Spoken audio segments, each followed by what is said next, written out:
trapped between worlds. I moved into Willow House about 6 months ago. The old Victorian mansion had stood abandoned for years, its once grand facade now weathered and decayed. The locals in the nearby town often spoke of it in hushed tones, warning of strange occurrences and ghostly apparitions. But I dismissed their stories as mere superstition. The house was a steal, and as a young writer seeking inspiration, I couldn't resist the allure of its history and atmosphere. The first few weeks were uneventful. I spent my days exploring the vast rooms, admiring the intricate woodwork and faded wallpaper. It was a house steeped in time, each corner whispering tales of a bygone era. At night, the house creaked and groaned, but I attributed the sounds to its age. However, it wasn't long before I began to notice things that were harder to explain. It started with small, inexplicable occurrences. I would leave a book on my desk, only to find it later on the windowsill. Doors that I had closed would be open, and the temperature would drop suddenly in certain rooms. I tried to rationalize these events, convincing myself that it was all in my head. But then came the footsteps. I first heard them late one night, just after I'd settled into bed. Slow, deliberate steps echoed through the halls, growing louder as they approached my room. My heart raced, and I held my breath, straining to hear more. The footsteps stopped right outside my door. I waited, terrified, expecting someone or something to enter. But nothing happened. After what felt like an eternity, I mustered the courage to open the door. The hallway was empty, and the air was thick with an unsettling stillness. I began to research the history of Willow House, hoping to find some logical explanation for the strange phenomena. The mansion had been built in the late 1800s by a wealthy industrialist named Charles Johnson. Johnson was known for his ruthless business practices and had amassed a fortune at the expense of many. He lived in the house with his wife Louise and their young daughter Lillian. The story goes that one day, Lillian disappeared without a trace. Despite an extensive search, she was never found, and the grief-stricken Johnson family slowly withdrew from society. Some say that Louise went mad with sorrow, wandering the halls of Willow House, calling out for her lost child. The more I learned, the more the occurrences intensified. I started hearing whispers, faint and indistinct, like the rustle of leaves in the wind. They seemed to emanate from the walls themselves, filling the rooms with a chilling presence. I often felt like I was being watched, a constant sensation of eyes upon me. The air grew heavier, and an oppressive gloom settled over the house. One night, as I sat in the study, the room suddenly grew cold. The temperature plummeted, and my breath misted in the air. The whispers grew louder, more urgent, and I felt an overwhelming sense of dread. I turned to leave, but the door slammed shut before I could reach it. Panic set in as I pounded on the door, trying to escape. Then, I saw her. In the corner of the room stood a little girl, her figure translucent and ghostly. She wore a white dress, old-fashioned and tattered, her hair hanging in tangled curls. Her eyes were hollow, and she stared at me with an expression of sorrow and longing. Suddenly she walked towards the window, and then she vanished, leaving me in stunned silence. I fled the room, my heart pounding. Over the next few days, I saw her again and again, always at the same time, always walking towards the window. It was as if she was trying to show me something, trying to communicate. I couldn't sleep, couldn't eat. I was consumed with fear and a strange compulsion to understand her message. Finally, I decided to follow her lead. On a stormy night, I stood by the window. The wind howled and rain lashed against the glass. As lightning flashed, I saw it, a small hidden door in the wall, previously unnoticed. My hands trembled as I pried it open, revealing a narrow staircase leading down into darkness. I grabbed a flashlight and descended, the air growing colder with each step. The stairs led to a forgotten cellar, untouched by time. In the dim light, I saw old furniture covered in dust and cobwebs. But what caught my attention was a small wooden chest in the corner. I hesitated, then opened it, revealing its contents. Inside was a collection of old toys, a child's dress, and a faded photograph of a little girl, Lillian Johnson. Alongside the photograph was a diary, its pages yellowed and brittle. As I read the entries, a tragic story unfolded. Lillian had not vanished. She had been hidden away, locked in the cellar by her father to prevent her from running away. The diary detailed her fear, her loneliness, and her longing to escape. The last entry was a desperate plea for help, a final cry from a lost soul. Tears welled up in my eyes as I realized the truth. The little girl haunting Willow House was Lillian, trapped between worlds, unable to find peace. I whispered a prayer, hoping to give her the closure she needed. As I closed the diary, the temperature in the cellar began to rise. The oppressive feeling lifted, and a sense of calm washed over me. The locals noticed the change. The house seemed lighter, less foreboding. The whispers and footsteps ceased, and the air no longer felt heavy with sorrow. Lillian had finally found peace, her spirit laid to rest. I still think about her sometimes, the little girl who wandered the halls of Willow House.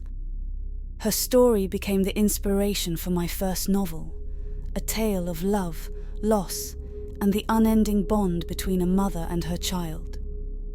And though the house now stands empty, I know that somewhere, Lillian is finally free. The Phantom of the Abandoned School.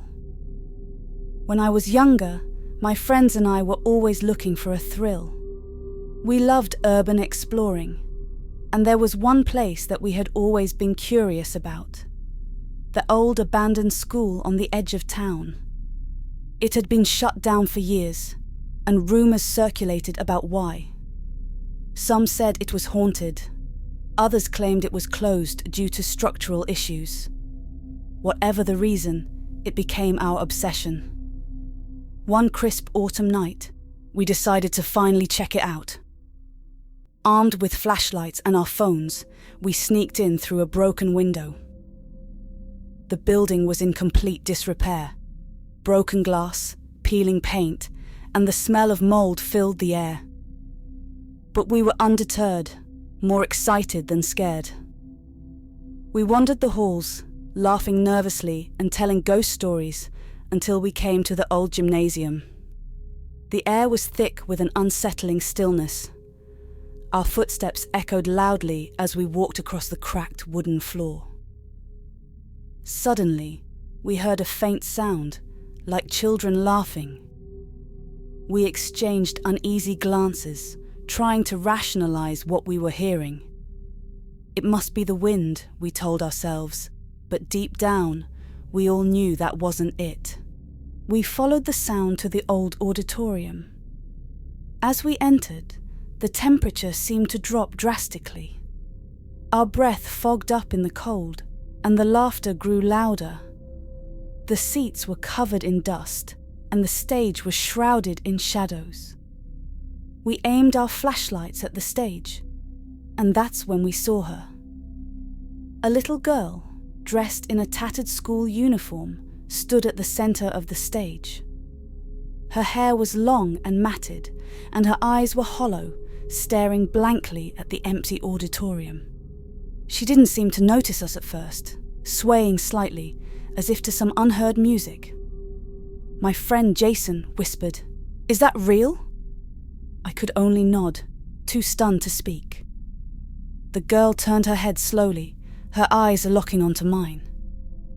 A cold shiver ran down my spine. She raised her hand and pointed to the balcony above us and laughed. We followed her gaze, and to our horror, we saw a shadowy figure standing there, watching us.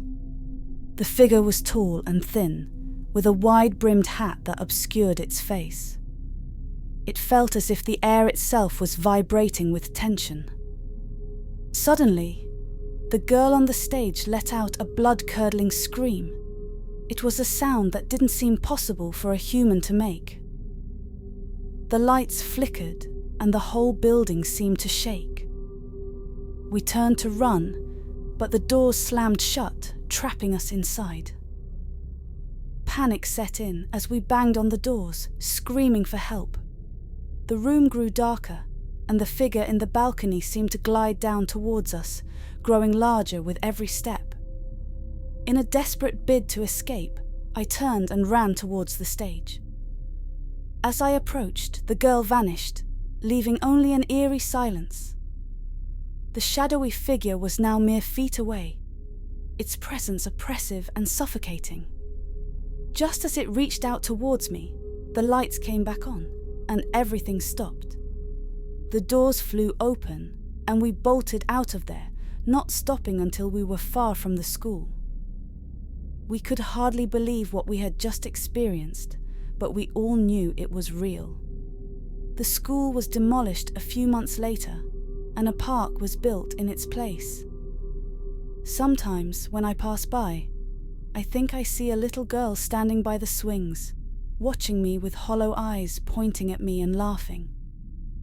People still talk about the old school, the whispers of ghostly children and shadowy figures. Some say it was just our imagination, that we let the spooky atmosphere get to us.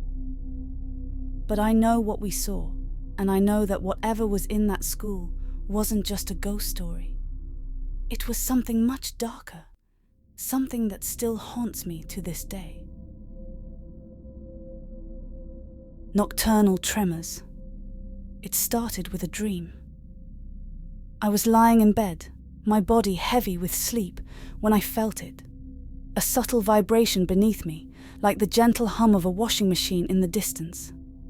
I stirred, halfway between waking and sleeping, trying to place the sensation.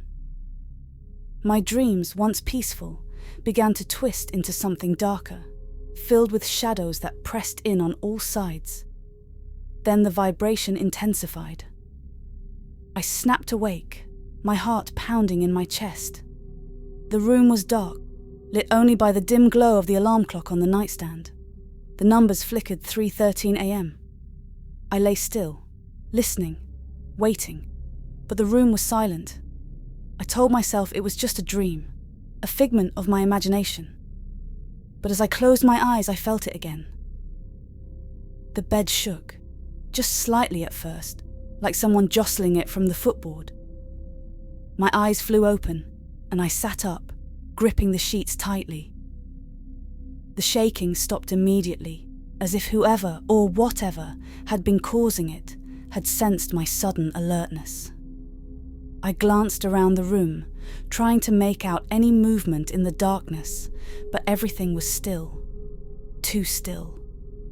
I tried to convince myself it was nothing. Maybe the bed frame was loose, or perhaps there was a slight tremor.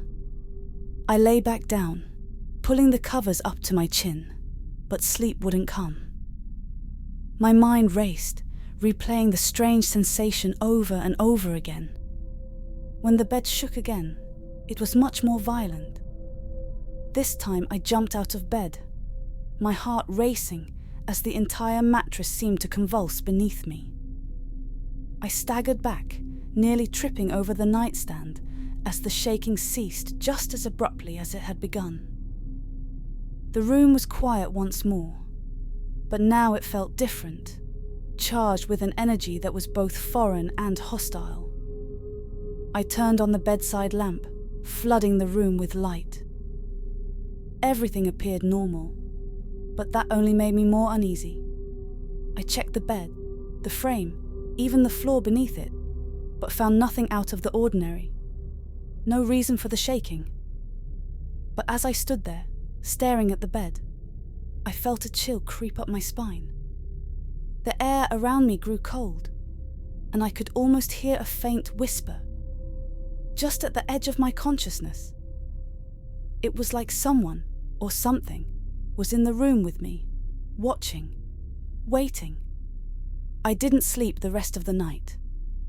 The next day, I tried to put it out of my mind. I told myself it was just a nightmare, maybe some kind of sleep paralysis. But deep down, I knew that wasn't true. There was something wrong with the room, something that defied explanation. When night fell again, I found myself dreading going to bed.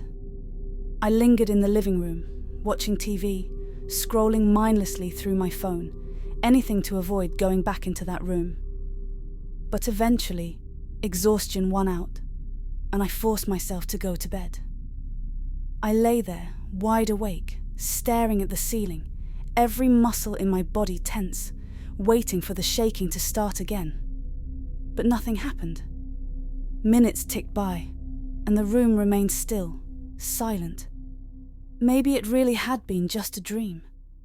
But just as I began to relax, the bed shook again, more forcefully than before, as if whatever was causing it was growing impatient. I bolted upright, my breath catching in my throat as the shaking intensified. The entire bed seemed to rock back and forth, the frame creaking under the strain. I stumbled out of bed, heart pounding in my ears, and rushed to the door, flicking on the light switch. The moment the light flooded the room, the shaking stopped, leaving me standing there, trembling in the sudden silence. I didn't sleep at all that night. I sat in the living room with all the lights on, clutching a mug of coffee with shaking hands.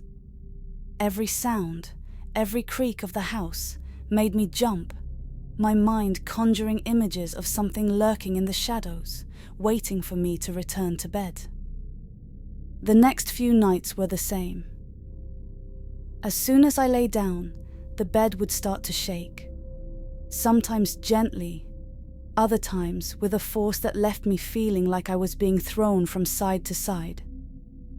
I tried sleeping on the couch, but the shaking followed me there too. No matter where I tried to sleep, the same thing would happen, as if whatever was causing it was determined to keep me from resting. I started doing research, looking for any explanation, rational or otherwise, that could account for what was happening. But nothing seemed to fit. The shaking wasn't consistent with any natural phenomenon, and there was no history of earthquakes in the area. My apartment was on the second floor, so it wasn't like someone below me could be causing it. That's when I started to consider something more sinister. I wasn't a particularly superstitious person, but the longer this went on, the more I started to believe that something unnatural was happening. I read stories of hauntings, possessions, and demons. Malevolent entities that could attach themselves to people or places, feeding off fear and negative energy. It all seemed like nonsense, until I found a story that mirrored my own experience. A man had reported similar occurrences, shaking beds, cold spots, and eventually, an overwhelming sense of dread that followed him wherever he went. His experiences escalated until he finally sought the help of a priest who performed an exorcism on the house. The shaking stopped after that, but the man claimed he could still feel the presence lurking just at the edge of his consciousness, waiting for an opportunity to return. Desperate, I decided to try something similar. I wasn't religious, but I figured it couldn't hurt. I contacted a local priest and explained what had been happening. To my surprise, he didn't dismiss me as crazy. Instead, he agreed to come to my apartment and perform a blessing. The day of the blessing, I felt a strange mix of relief and anxiety. The priest walked through the apartment, sprinkling holy water and reciting prayers in a low, steady voice. I followed him, my heart beating heavy with every step, hoping, praying that this would finally put an end to whatever was tormenting me. When we reached the bedroom, the priest hesitated. He looked around, his brow furrowed, and for a moment I thought he might refuse to continue. But then he stepped forward, raising his hand and making the sign of the cross over the bed. The moment the holy water touched the sheets, the bed shook violently, as if something was thrashing against it from beneath. I gasped, stepping back in fear, but the priest didn't waver. He continued to pray, his voice rising above the noise, commanding whatever was in the room to leave. The shaking grew more intense, the bed frame rattling loudly. But then, just as suddenly as it had started, it stopped. The room fell silent, and the oppressive feeling that had weighed on me for days seemed to lift, replaced by a sense of calm. The priest finished the blessing and turned to me, his expression grave. "It's gone," he said. "For now. But you must be careful. Sometimes these things have a way of coming back." I nodded, feeling both relieved and terrified by his words. He left soon after, leaving me alone in the now quiet apartment. That night, for the first time in days, I slept soundly. The bed didn't shake, and the oppressive feeling was gone. But even as I drifted off to sleep, I couldn't shake the priest's warning from my mind. It's been a week since the blessing, and the shaking hasn't returned. But every night as I lay down to sleep, I find myself holding my breath, waiting for the slightest tremor, the first sign that it's back. And sometimes, just before I fall asleep, I swear I can hear it. A faint whisper, just at the edge of my consciousness, reminding me that it's never truly gone. It's just waiting. The Watcher in the Woods. I grew up in a small town surrounded by dense, sprawling woods. The kind of place where everyone knows each other, and stories of local legends and hauntings are passed down through generations. One such tale was about the Watcher in the Woods, a mysterious figure said to appear on the edge of the forest, silently observing those who ventured too close. I never believed in it, of course. It was just a story to keep kids from getting lost in the woods, or so I thought. One autumn evening, my friend Alex and I decided to go for a hike. We were both in our early 20s, and the old legends didn't scare us anymore. We set off around sunset, aiming to reach a small clearing we often visited as kids. The path was overgrown, the forest thick and shadowy, but the air was crisp and the smell of fallen leaves was comforting. As we walked deeper into the woods, an uneasy feeling settled over us. The usual sounds of the forest, birds chirping, leaves rustling, seemed muted, almost as if the forest itself was holding its breath. We joked about the Watcher, laughing nervously as we continued. But as the sun dipped below the horizon, the atmosphere grew even more oppressive. We finally reached the clearing, a small grassy area bathed in the soft glow of the moon. We sat down to rest, enjoying the stillness of the night. That's when we noticed it, movement at the edge of the clearing. We both turned to look, our eyes straining to see in the dim light. There, just beyond the tree line, was a figure. It was tall and dark, standing perfectly still. My blood ran cold as I tried to make out any details. The figure was shrouded in shadow, but I could feel its eyes on us, cold and unblinking. It didn't move, didn't make a sound. It just watched. "Do you see that?" Alex whispered, his voice barely audible. I nodded, my mouth dry. We stood up slowly, not taking our eyes off the figure. I felt an overwhelming urge to leave, to run as far away as possible. But we couldn't look away, as if we were caught in its gaze. The figure began to move, gliding along the edge of the clearing. It was almost graceful, yet there was something unsettling about the way it moved, as if it were floating rather than walking. We backed away, inching towards the path that led home. The figure followed, keeping a distance but never breaking eye contact. We turned and ran, our footsteps pounding against the forest floor. The branches and underbrush seemed to grab at us, trying to slow us down. The feeling of being watched intensified, and I couldn't shake the image of the figure's shadowy form from my mind. We didn't stop until we reached the edge of the woods, breathless and shaken. We looked back, expecting to see the figure, but there was nothing. Just the dark, silent forest. We stood there, catching our breath, and tried to make sense of what had just happened. Neither of us spoke, too afraid of what we might say. We left the woods that night, the watcher lingering in our thoughts. In the days that followed, Alex and I rarely talked about our experience. When we did, it was in hushed tones, as if speaking about it too loudly would bring it back. We couldn't shake the feeling that something had changed, that we had crossed a line by going into the woods that night. A few weeks later, I was walking home alone after a late shift at work. The path took me close to the edge of the woods. As I passed by, I felt it, a familiar sensation of being watched. I stopped and turned towards the trees, my heart hammering in my chest. There in the darkness, I saw it again, the watcher. It stood just inside the tree line, barely visible in the moonlight, but unmistakably there.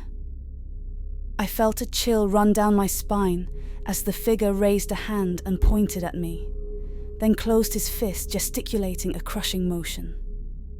I stood frozen, unable to move, as the figure began to dissolve into the shadows. The air grew colder, and I felt an overwhelming sense of dread. I turned and ran, not stopping until I was safely inside my house. I never saw the watcher again, but the memory of that night still haunts me. The stories of the watcher in the woods were true, and I had come face to face with something beyond my understanding. The woods were no longer just a place of childhood memories. They were a place of shadows and secrets, where the watcher lurked, waiting for the next person to venture too close. The Haunted Lighthouse. When I was a kid, my family and I used to vacation at a small coastal town every summer. It was a small, cozy place with charming shops and friendly locals. But there was one spot everyone avoided, the old lighthouse on the cliff. The lighthouse had been abandoned for decades, left to the mercy of the elements. The locals whispered about it being haunted, but I always thought it was just a story to scare the tourists. One evening, my curiosity got the better of me.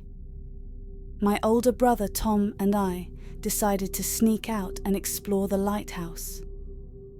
Armed with flashlights and a camera, we hiked up the steep path to the cliff. The wind howled as we approached, and the waves crashed violently against the rocks below. The lighthouse loomed above us, an ominous silhouette against the darkening sky. We pushed open the creaky door and stepped inside. The air was thick with the smell of salt and decay. Our footsteps echoed as we moved through the dusty, cobweb-covered rooms. It felt like we had stepped back in time. Everything was exactly as it had been left.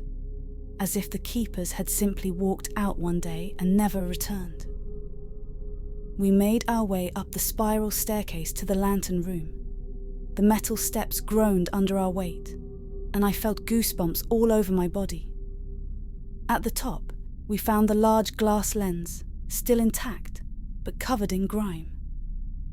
We stood there, looking out at the ocean, feeling a mix of exhilaration and unease. That's when we heard it, a soft, mournful humming. Tom and I froze, exchanging a wide-eyed glance. The humming grew louder, filling the room with an eerie melody. It was beautiful, yet haunting, like a lullaby sung by someone long gone. I shone my flashlight around, but there was no one else there. The sound seemed to come from everywhere, and nowhere all at once. Suddenly, the temperature dropped. Our breath fogged up the glass, and we felt a cold presence behind us. We turned slowly, and there she was, a woman in a flowing white dress, standing in the center of the room. Her hair was long and dark, her eyes hollow and lifeless. She looked right through us, her expression one of deep sorrow. Tom and I were too stunned to move. The woman looked out over the sea as if she was searching for something. Her lips moved, but no sound came out. Then, she vanished, leaving only the faint scent of lavender in the air. We stood there, stunned, as the room grew warmer again. The humming had stopped, replaced by the sound of the wind and the waves. We didn't wait to see if she would come back. We bolted down the stairs, barely catching our breath as we stumbled outside. The lighthouse door slammed shut behind us, as if sealing away whatever ghostly presence we had disturbed. We ran all the way back to town, not stopping until we reached the safety of our rented cottage. We never told anyone about what we saw that night. Who would believe us? But we both knew the truth. The lighthouse was haunted. Later, we learned that a lighthouse keeper's wife had drowned herself in the ocean after losing her child to illness. They said her spirit still wandered the lighthouse, searching for her lost family. Every time we returned to that town, I felt a strange pull towards the lighthouse, but I never went back. I still think about that ghostly woman, standing in the lantern room, forever looking out at the sea. She was trapped there, bound to that place by her grief. And now, she was part of our story, a ghostly memory that would haunt us forever. No rest in room 23. It all started when I booked a last-minute trip to a small town known for its quaint bed and breakfasts. I found a cozy-looking inn on a quiet street, and without giving it much thought, I booked a room. The innkeeper, an elderly woman with kind eyes and a warm smile, handed me the key to room 23. She hesitated for a moment, as if she wanted to say something, but then just wished me a pleasant stay. The room itself was charming, decorated with vintage furniture and floral wallpaper. A large ornate mirror hung above an antique dresser, reflecting the soft glow of the bedside lamp. I unpacked, feeling oddly comforted by the room's old-world charm. As the evening wore on, I found myself drawn to the window. The view overlooked a quaint garden, bathed in the soft glow of the setting sun. I spent the evening reading a book and sipping tea, enjoying the serenity of the place. It wasn't until I went to bed that things started to feel off. The room seemed colder than before, despite the warm summer night outside. I shrugged it off, blaming the old building's insulation. I turned off the lights and crawled into bed, pulling the heavy quilt up to my chin. As I lay there, I heard it, a soft humming sound, like someone singing a lullaby. It was faint, almost imperceptible, but it was there. I I strained my ears, trying to make out the tune. It was a sad, haunting melody that sent chills down my spine. My rational mind tried to dismiss it as the wind or the old pipes, but something about it felt different. It felt otherworldly. The humming continued, growing louder and more distinct. I sat up in bed, my heart pounding in my chest. I looked around the room, but everything seemed normal. The mirror above the dresser caught my eye. For a split second, I thought I saw a shadowy figure standing behind me. But when I turned to look, there was nothing there. I shook my head, trying to dispel the eerie feeling that was settling over me. I decided to ignore the humming and try to sleep. But as I lay back down, I felt a sudden weight on the bed, as if someone had sat down beside me. I froze, my breath catching in my throat. I didn't dare move.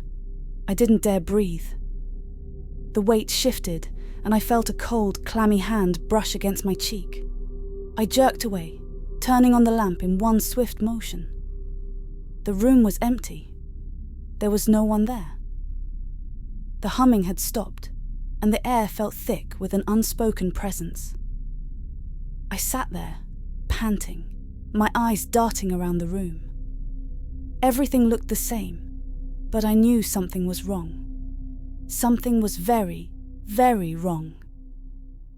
I got out of bed and headed for the door, intending to go downstairs and find the innkeeper. But as I reached for the doorknob, it wouldn't turn. It was as if the door was locked from the outside. Panic set in. I rattled the doorknob, trying to force it open, but it wouldn't budge. I banged on the door, shouting for help, but no sound came out. It was like my voice was swallowed by the room. Desperate, I turned back to the room, and that's when I saw her. A woman, dressed in an old-fashioned nightgown, stood in front of the mirror. Her long, dark hair covered her face, but I could see her shoulders shaking as if she were crying. She raised her head slowly, and our eyes met in the mirror. Her face was pale and almost grey, her eyes hollow and filled with sorrow. "You shouldn't be here," she whispered, her voice barely audible. I couldn't move. I couldn't speak. I was paralyzed with fear. She took a step towards me, her ghostly form gliding across the floor. "You need to leave," she said, her voice echoing in the room. "He doesn't want you here." I stumbled back, my heart racing. Who? Who doesn't want me here?" I managed to stammer. She didn't answer. Instead, she pointed to the mirror. I followed her gaze and saw the reflection of a man standing behind me.